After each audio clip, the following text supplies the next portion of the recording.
ની જે દુર્ઘટના બની છે એ અતિશય કમનસીબ ઘટના છે.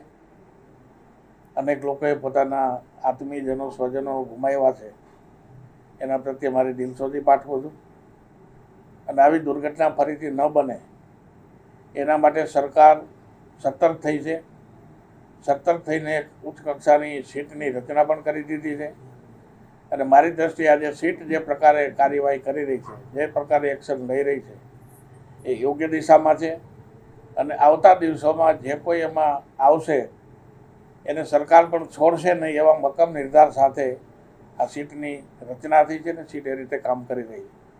આવતા દિવસોમાં આના કારણે માત્ર રાજકોટના એક બનાવના કારણે સમગ્ર રાજ્યની અંદર આવી જે પ્રકારની જ્યાં અસુવિધાઓ કે ઉપલબ્ધિઓ નહોતી એની પણ તપાસ થઈ રહી છે અને જ્યાં પણ આવશ્યકતા વગરની મંજૂરી આપ્યા વગરના આવા કોઈ પણ કામ ચાલતા હોય એને સીલ પણ કરી દેવામાં આવ્યા છે અને અનેક જગ્યાએ ફાયર એનઓસી અને બાકીના સાધનોની જે વ્યવસ્થા નથી એમને પણ નોટિસો આપીને કાર્યવાહી શરૂ થઈ ગઈ છે અને મને લાગે છે કે સરકાર સક્રિયતાથી અને યોગ્ય દિશામાં આગળ વધી રહી છે.